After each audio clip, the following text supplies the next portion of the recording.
Bonjour, j'espère que vous allez bien. Aujourd'hui, nous allons lire ensemble un exemple d'une dissertation de littérature générale.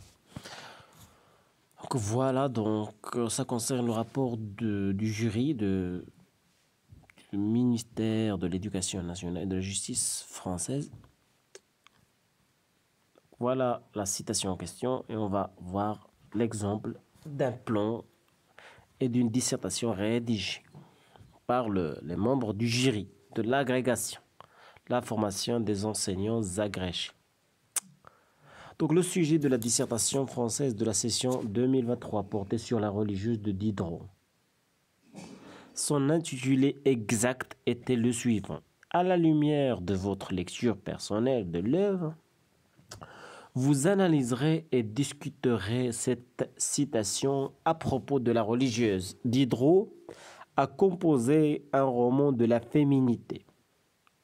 Il se laisse fasciner par un monde qui exclut les hommes sans pouvoir admettre que le plaisir lesbien se suffise à lui-même.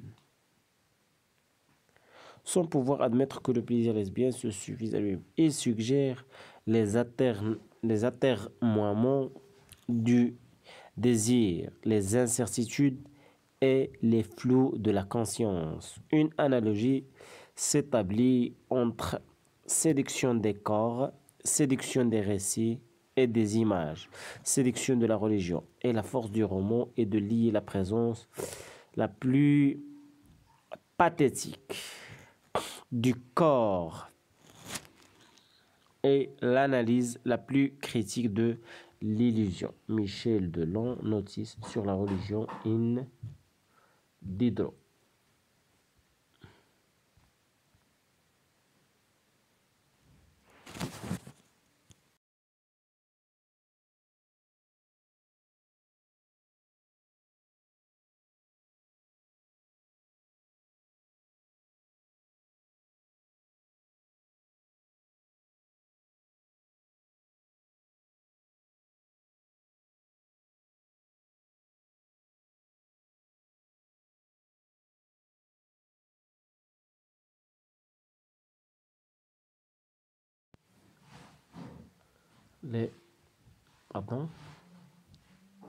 Donc c'est le sujet de la dissertation. J'explique quelques mots. Les atermoiements,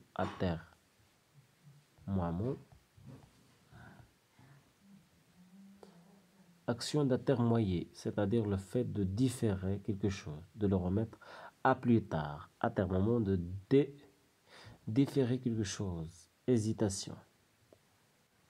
Le fait de différer quelque chose. Donc, on relit la citation, c'est très important, la compréhension de la citation. Donc, Diderot a composé un roman de la féminité. Il se laisse fasciner par un monde qui exclut les hommes, sans pouvoir admettre que le plaisir lesbien se suffise à lui-même. Il suggère les atermoiements du désir, les incertitudes et les flux de la conscience. Une analogie s'établit entre séduction des corps, séduction des récits et des images, séduction de la religion et la force du roman est de lier la présence la plus pathétique du corps et l'analyse la plus critique de l'illusion. Pardon. Donc, avant de lire le plan, voilà quelques remarques du jury de l'agrégation. Donc, La religieuse est une œuvre parue sous forme imprimée de 2 ans après la mort de l'auteur, issue d'une mystification littéraire fomentée par Diderot et ses amis en 1760 aux dépenses de pension. Alors, l'on dit... Pardon, on dépend de... C'est écrit comme ça.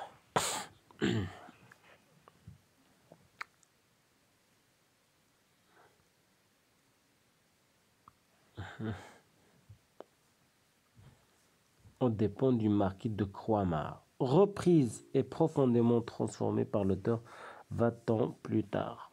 C'est ultime version correspondant au projet éditorial de Diderot est un texte composite.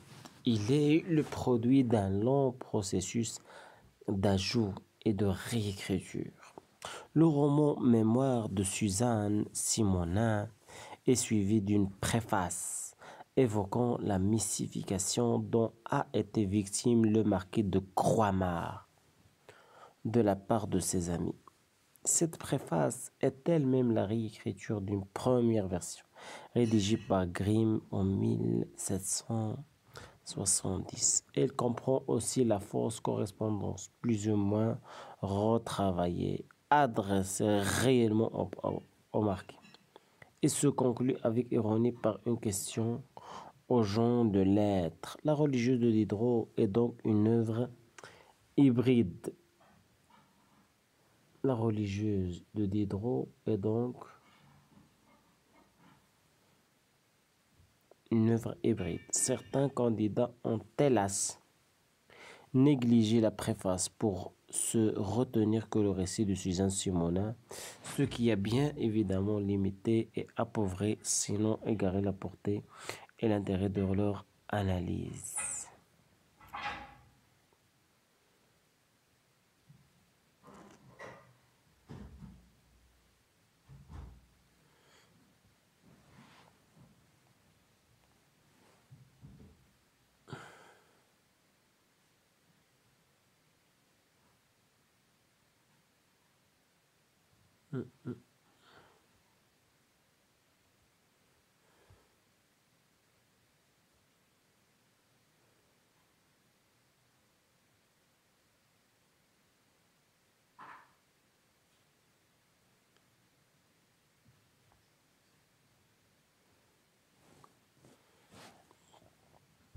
Lire la religieuse, la gaze de la postérité,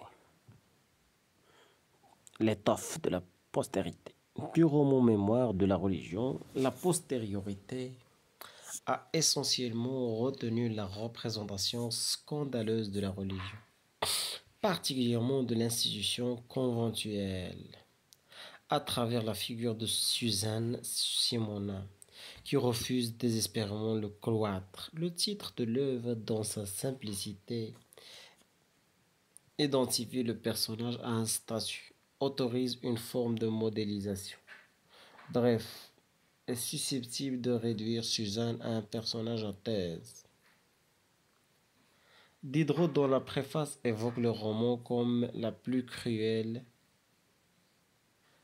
Diderot, dans la préface, évoque le roman comme la plus cruelle satire qu'on eût jamais faite des cloîtres.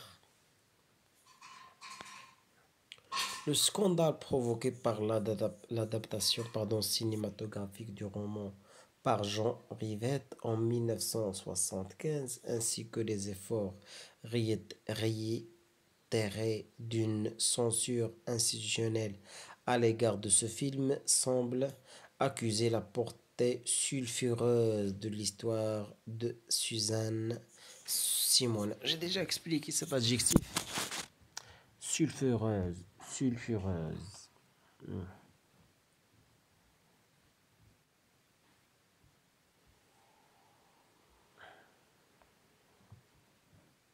Sulfu.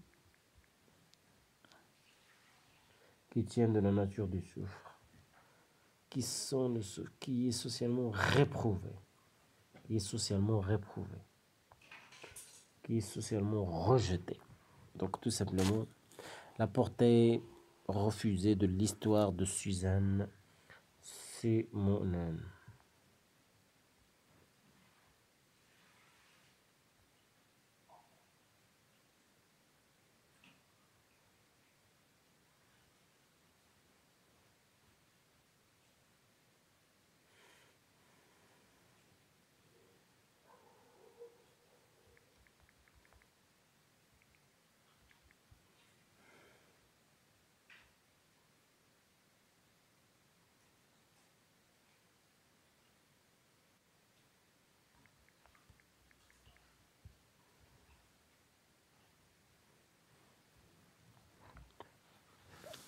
Alors, considéré comme le procès de la religion catholique, particulièrement des congrégations féminines.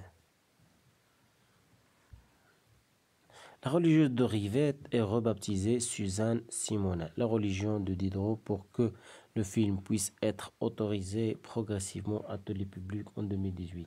Autrement dit, on rend l'héroïne à la responsabilité de son auteur, de manière à lui faire endosser un discours perçu comme critique à l'égard de l'institution religieuse. Une lecture quelque peu paresseuse du roman pourrait ainsi se satisfaire d'une approche certes pertinente mais monodique. L'œuvre est un brûlot provocateur qui s'attaque à la religion catholique et ses institutions. Oui, mais il n'y a pas que ça, bien sûr. L'œuvre est un brûlot. Oui, c'est une critique, c'est un pamphlet provocateur contre l'institution religieuse. Oui, mais c'est monodique, c'est paresseux.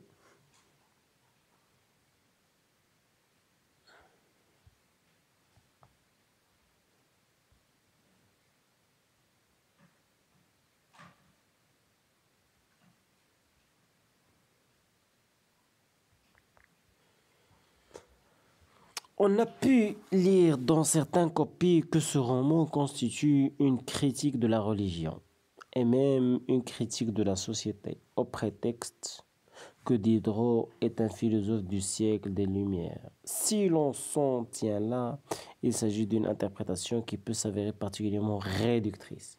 Pour éviter cet écueil, outre une lecture attentive du texte, il convenait alors d'examiner à minima la posture critique et philosophique de Diderot, qui constitue un éclairage essentiel. Dans cette cruelle satire, Diderot n'attaque pas frontalement la religion ou la foi. Oui, Suzanne Simonal va conserver la foi jusqu'au bout. C'est bien l'institution religieuse ici, le couvent, qui est visé, parce que philosophiquement incompatible avec les lois naturelles définies par l'auteur dans l'encyclopédie.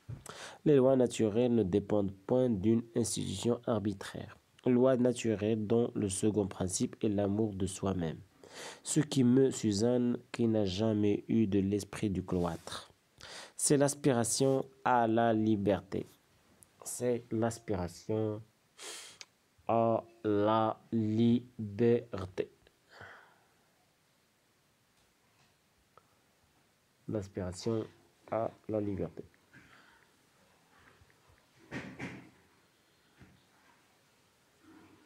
Pardon, un instant.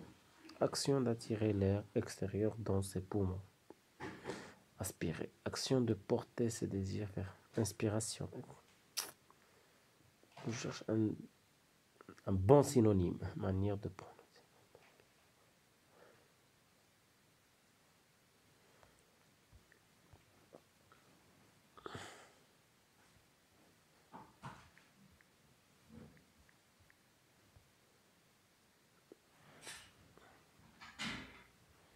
Une aspiration.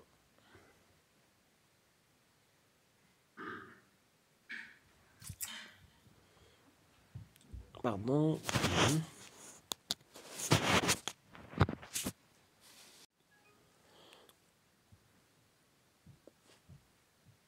Une aspiration à la liberté. Elle veut sortir du couvent où elle craint de passer toute sa vie à se frapper la tête contre les barreaux de la prison. Page 108.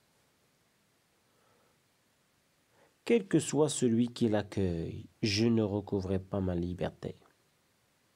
Mais changer de prison. Les supérieurs se succèdent dans le roman. Madame de Moni, Sainte-Christine, Madame. 3 supérieurs. Mais sous des incarnations diverses, on retrouve un même arbitraire. Les mères supérieures imposent des opinions. Page 50. Les règles de fonctionnement. L'introduction de la discipline et du Sicile par sœur Sainte-Christine et l'interdiction de disposer de l'Ancien et du Nouveau Testament. Page 151. Et se choisissent des favorites. Il s'agissait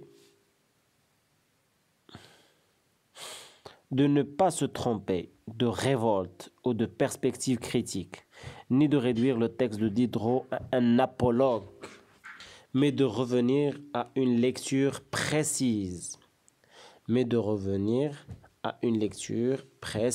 Et quoi d'autre? Et informée. Largement éclairé par la préface de l'édition au programme. Donc, dans l'œuvre, on a une très bonne préface qui éclaire davantage la thématique de l'œuvre.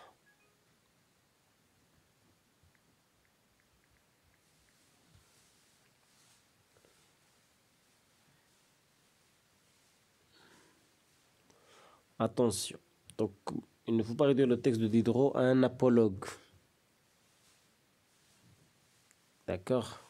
Quand on parle de l'apologue, un récit à visée argumentative et allégorique qui prétend moraliser ou instruire et qui ne se soucie pas toujours de sa vraisemblance. Donc ça peut être une fable, parabole, etc. Ça peut être aussi une parabole. Oui. Donc la proposition de Michel Delon pour une autre lecture de la religieuse de Diderot. Une autre lecture.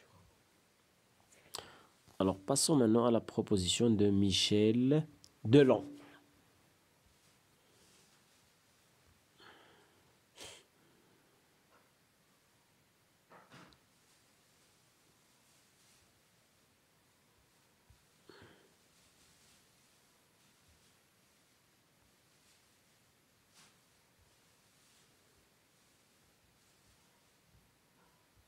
Michel Delon.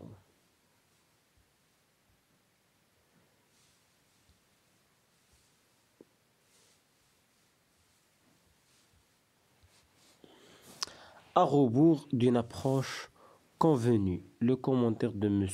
Delon, dans lequel le terme religion semble apparaître furtivement, nous invite à un exercice de liberté. Il nous invite à un exercice de liberté. Attendez.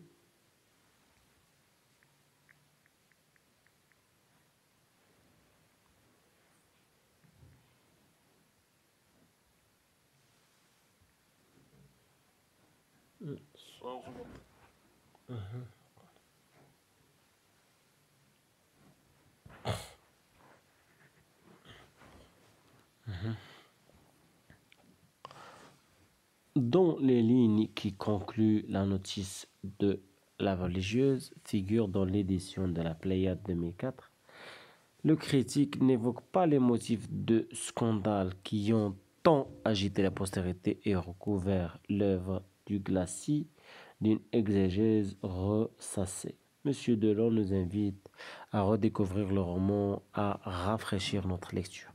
Dans l'expression roman de la féminité, la femme s'est substituée à la religieuse avant d'être une histoire de monial. Monial, ça veut dire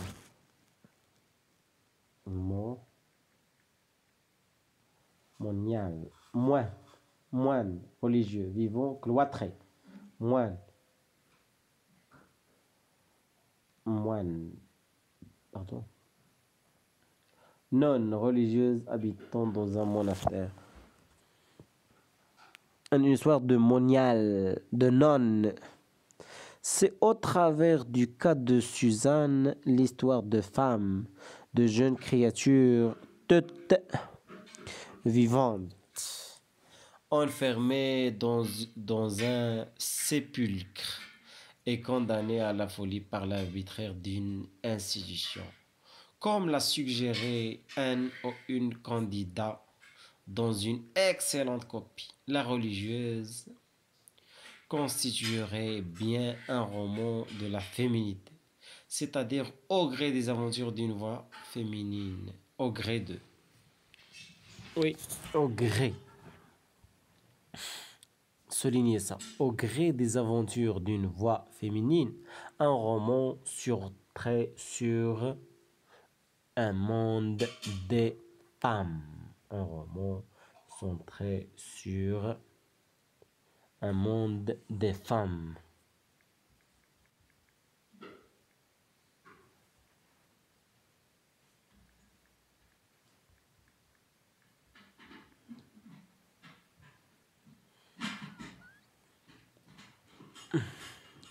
Un roman, donc, au gré des aventures d'une voix féminine, La religieuse reste un roman centré sur un monde des femmes, régi par des lois qui heurtent la pente générale de la nature, saturé par la présence obsédante des corps et des désirs féminins, mais aussi par la représentation des principaux dangers physiques et spirituels de cet enfermement claustral, l'aliénation et la folie. Le récit à la première personne, dans lequel Suzanne Simonin raconte la lutte obstinée menée pour sa libération, peut aussi être lu comme l'émergence d'un sujet. D'abord, soumis à la volonté d'autrui. Les parents, les supérieurs, mais qui va tenter de prendre en main sa destinée, quitte à en payer le prix. Ces mémoires sont adressées au marquis de Croixmare. C'est explicitement un argumentaire en bonne et due forme pour convaincre le marquis de venir en aide à Suzanne. L'affirmation de soi, le qui je suis, dont le texte voudrait témoigner, s'inscrit dans un récit raisonné et pathétique des vices d'autrui et des vicissitudes subies par l'héroïne.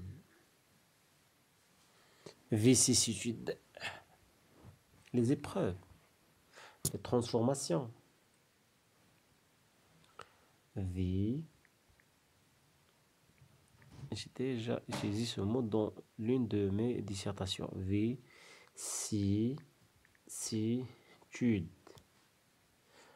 Changement, instabilité, ces changements même. Exactement, oui. Révolution, changement par lequel des choses diffèrent, se succèdent les unes les autres. Oui, exactement. Les vicissitudes.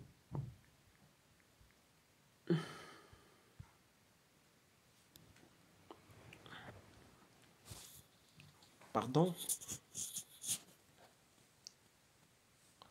L'affirmation de soi et le qui je suis dont le texte voudrait témoigner s'inscrit dans un récit raisonné et pathétique des vices d'autrui et des vicissitudes subies par l'héroïne.